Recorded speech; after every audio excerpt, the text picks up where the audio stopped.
So, in the past few weeks, the mainstream sad boy, king of pop music, has made his dramatic return, and we finally came around to hearing Lewis Capaldi's long-awaited second album, Broken by Desire to be Heavenly Sent. And, well, I found the album rather woeful, but particularly hopeful. Now, before anyone kicks off big time, I mean woeful in the traditional sense of the songs filled me with woe, i.e. sadness. Not that the songs themselves were bad. So feel free to argue with me on the comments in that one, but come on people, we needed a catchy title. So apologies if you were wanting or even expecting me to fully hate this album and tear it to pieces, as although I'd certainly say I'm a bigger fan of Lewis Capaldi himself than his music, I can still get what I need from the album and understand a lot of it probably isn't targeted towards me in some sense. And well, I think there are probably several things I love about Lewis Capaldi. He's a great advocate for mental health and is always open and honest about his experiences in the music industry, both good and bad, largely reflected in his Netflix documentary How I'm Feeling Now. He's from the mighty Scottish town of Whitburn, where a large part of my family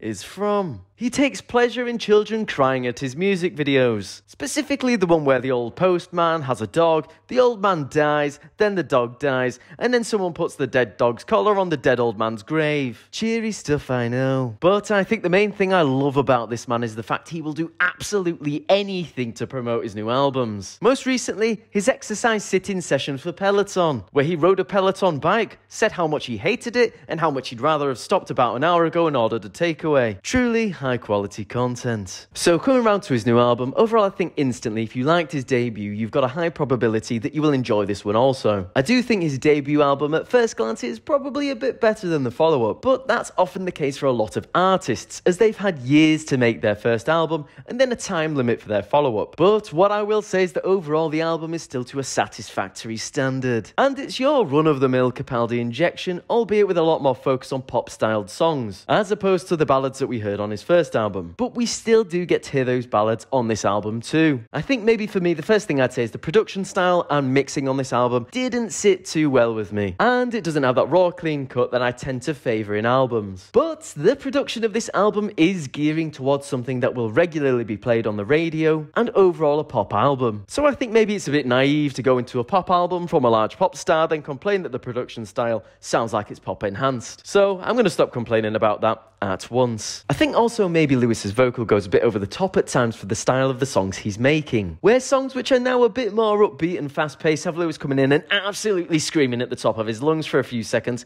only to be cut off incredibly fast. Now, if I could sing like Lewis, which I certainly cannot, I would likely be singing my pants off on every track too. But I think if you're making an album that is gearing towards faster paced radio playable music, it's likely about just getting that experience to tone it down at times and saving the absolute boom in vocals for those big ballad tunes. Now, songs which I think Lewis got perfect on this album have to be the singles, where those prior issues I just spoke of aren't prevalent. Forget Me, Wish You the Best and Pointless are all very well written, very well produced and excellently sang by Lewis. And to be honest, I can only commend him on making such fantastic mainstream songs that make listening to the radio a far more bearable experience. And if you haven't heard anything from this album, certainly give those a go first. I think tracks which do have a similar vibe but maybe just aren't quite to the same standard are tracks like Heavenly State of Mind, which have potential to be incredibly catchy and jaunty songs that I quite enjoy. But when you hear them immediately after those three singles, it didn't hook me in the same way, but I can easily see this one coming good in the long term. The middle section of the album is where it really feels like classic Lewis Capaldi ballad big vocal styled songs. And well, if that's your jam, I'd implore you to head to that section of the album immediately. But quite honestly, I think I enjoyed his new style that he's aimed to go for on this record more than his original one. Now, I really did enjoy the last three songs on this record for separate reasons, and it all felt like a fairly strong finish to a pretty decent album.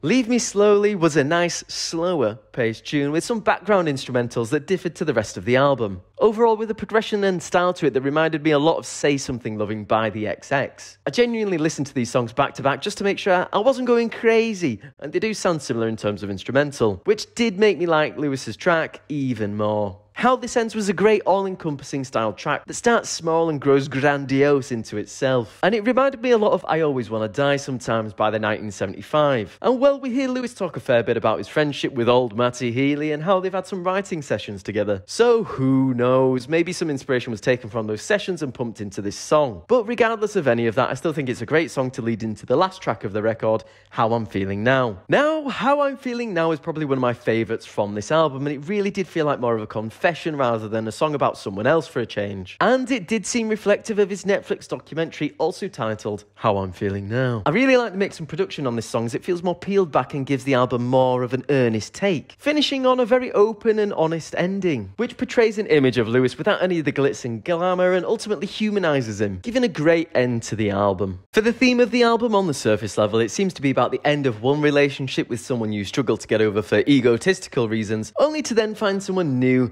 and even better. However, I'm aware that a lot of Lewis's songs aren't always what they first seem, with songs such as Someone You Loved and Before You Go, that could be seen as romantic love songs at first, are actually about the sad passing of Lewis's family members. So I'll have to wait to hear more from him on the individual tracks in the future. Although he did explicitly state Forget Me is based on that egotistical idea of being annoyed a past partner has moved on from you completely. So I'll gear towards that for the main theme for now, but I'm open to it changing in the future. Generally, I think I'm feeling a pretty solid 7.5 out of 10 for Lewis's new album. As although it's a record that didn't blow me away, I think you can't deny some of the great writing on here in terms of pop tracks that we'll be hearing for a long time. And to be fair, that's a skill that shouldn't be frowned upon at all. But overall, I think Lewis has done himself proud with this one, and it's fantastic to see him overcome a lot of the issues he had with his Tourette's, his health anxiety, and issues he's had with writing and performing in the past few years, only to ultimately come back and smash out some great performances, recently headlining Radio 1's Big Weekender, releasing a new #1 album, and returning to the scene to make us all laugh, love and cry. I think Lewis is a fantastic person to have in the music industry, whether you like his music or not, and overall, it's a happier place with him around. Good for you, Lewis. Good for you, mate. As always, feel free to subscribe if you're new. And on that note, I think I'll say ta-ra for now, and I'll see you later.